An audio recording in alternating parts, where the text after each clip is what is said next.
Never let me go. 밑줄 쫙쫙 명문장. 인내와 에너지는 무한히 가질 수는 없다. 나는 과거의 갈피 속에 묻어버리자고 그렇게 집요하게 과거를 돌아봐선 안 된다고 여러 차례 나 자신을 타일러왔다. 그는 자기 삶이 곧 완결되리라는 걸 알고 있었다. 모든 게 줄곧 똑같을 순 없어. 그런 일은 곧 지루해지는 법이지. 내가 그렇게 창조적으로 되려고 애쓰지 않는다면, 그런 것에 전혀 신경을 쓰지 않는다면 모든 게 아주 잘 될 거라고 말씀하셨어.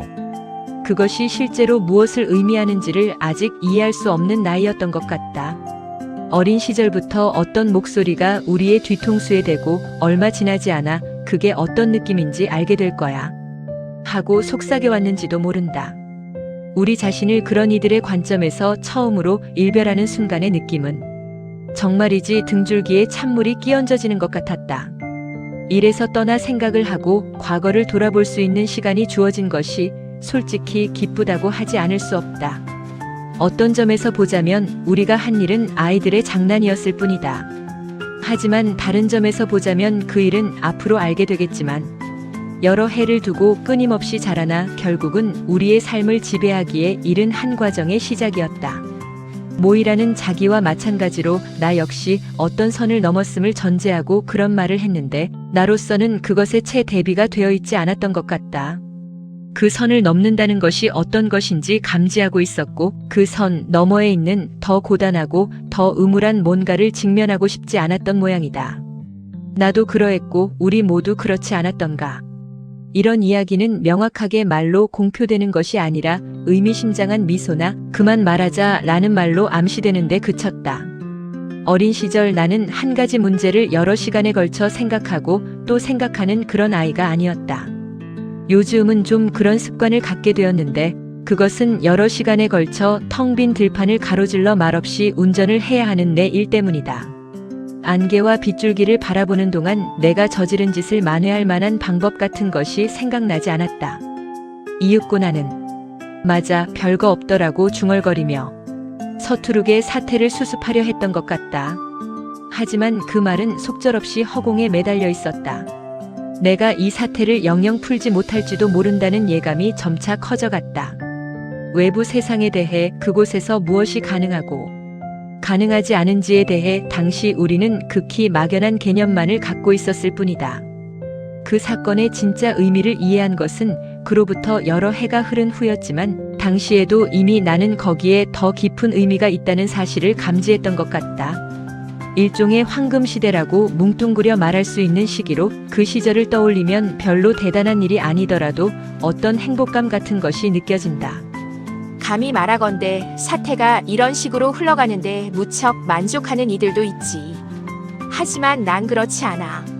너희가 앞으로 삶을 제대로 살아내려면 당연히 필요한 사항을 알고 있어야 해.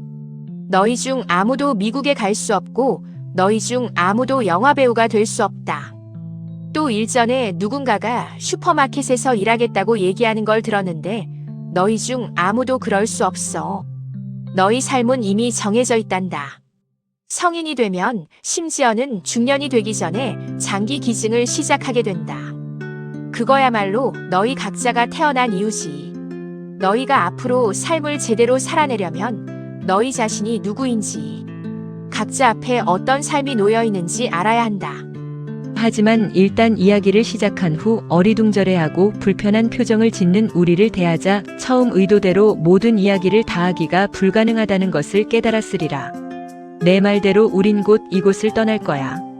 낭비할 시간이 없어.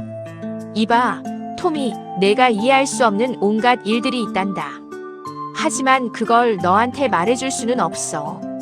더 넓은 세상에서 내가 어떤 위치에 있는가 하는 것, 온갖 일에 대해 알려줄 수가 없다고. 하지만 내가 노력하면 언젠가 알아낼 수 있을지도 몰라. 사람들이 내가 사실을 알아내기 어렵게 만들 테지만 내가 원한다면, 진정으로 원한다면 알아낼 수 있을 거야.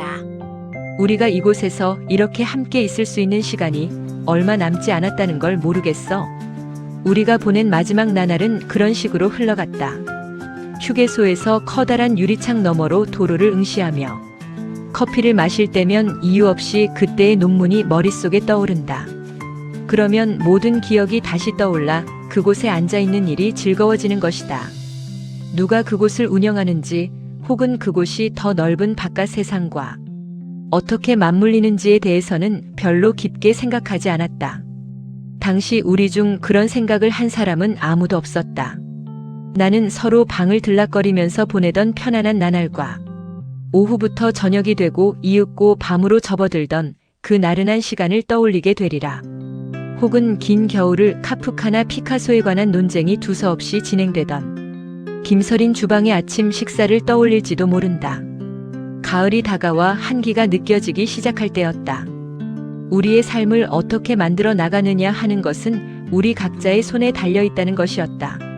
이제 돌아보면 우리는 김이 자욱한 부엌에서 아침 식사를 하고 난 뒤 잠시 동안 불이 반쯤 사그라진 난로가에 모여 앉아 앞으로 어떻게 살 것인가에 대한 이야기를 하며 그 시기를 보냈던 것 같다. 그들이 떠나는 것을 바라보는 우리의 느낌이 어땠는지 이제는 분명히 말하기 어렵다. 우리는 그렇게 떠나는 이들을 어느 정도 부러워했던 것 같다. 그들이 좀 더 크고 좀 더 짜릿한 세상으로 가는 것처럼 여겨졌던 것이다. 하지만 그들의 출발로 인해 우리가 점점 더 불편한 마음이 들었다는 것에는 의심의 여지가 없었다. 얽히고 설킨 혼란 가운데 커다란 피로감, 일종의 무력감 같은 것이 엄습했던 것이 기억난다. 갑자기 나는 모든 것, 그러니까 코티지와 그곳에 떠나는 사람 편에 서 있었고 얼마 지나지 않아 그 사실은 모두에게 알려졌다. 의식하지 못한 채 나는 이미 작별을 고하고 있었다. 그리고 고독이라는 문제가 있다. 사람은 많은 이들에게 둘러싸여 성장하는 것이라고 배우지 않았던가. 그런데 간병사가 된다는 것은 혼자가 되는 것이다. 늘 시간에 쫓기든가 그렇지 않을 때는 극도로 지쳐서 제대로 대화를 나눌 수 없는 것이다. 나는 실제로 고독을 즐기게 되었다. 나를 만난 것에 물론 기뻐하는 기색이었지만 꼭 내가 아니라 다른 누구를 만났더라도 자기 이야기만 할 수 있다면 그녀에게는 큰 차이가 없었으리라는 느낌이 들기도 했다. 우리 둘 다 과거를 회고하는 것이 위험하다는 것을 감지하고 있었던 것 같다. 이상해. 그 모든 게 지나가 버렸다고 생각하니 말이야. 그래, 정말 이상해. 그 시절이 지나가 버렸다는 게 믿기지 않아. 하지만 토미와 내가 연극 속의 인물이고 자기는 그 연극을 바라보기라도 하는 것처럼 얼어붙은 듯 심각한 표정을 짓고 있는 것 같았다.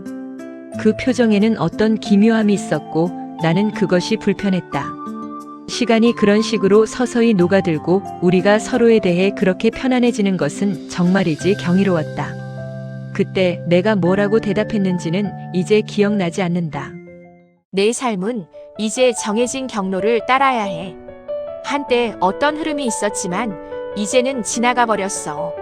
세상 일이 때때로 그런 식으로 돌아간다는 걸 받아들여야 한다. 대중의 생각이나 감정은 이쪽으로 쏠렸다가 저쪽으로 가버리지. 마치 왔다가 가버리는 유행과도 같군요. 거칠고 잔인한 세상이지. 나는 어린 소녀가 두 눈을 꼭 감은 채 과거의 세계, 더 이상 지속될 수 없다는 걸 자기도 잘 알고 있는 과거의 세계를 가슴에 안고 있는 걸 보았어. 그걸 가슴에 안고 그 애는 결코 자기를 보내지 말아달라고 애원하고 있었지. 가엾은 것들. 너희를 도울 수 있으면 좋을 텐데. 하지만 이제 너희 운명은 너희 스스로 헤쳐가야 한단다. 안타까운 일이야, 캐시. 우린 평생 사랑했으니까 말이야. 하지만 영원히 함께 있을 순 없어. 그녀는 내가 자기를 결코 용서하지 않으리라고 했지만 그것은 잘못된 생각이었다. 이제 나는 그녀에게 전혀 화가 나 있지 않다. 내가 가장 소중하다고 생각하는 기억은 결코 퇴색하지 않는다. 나는 루스를 잃었고 이어 토미를 잃었지만 그들에 대한 나의 기억만큼은 잃지 않았다.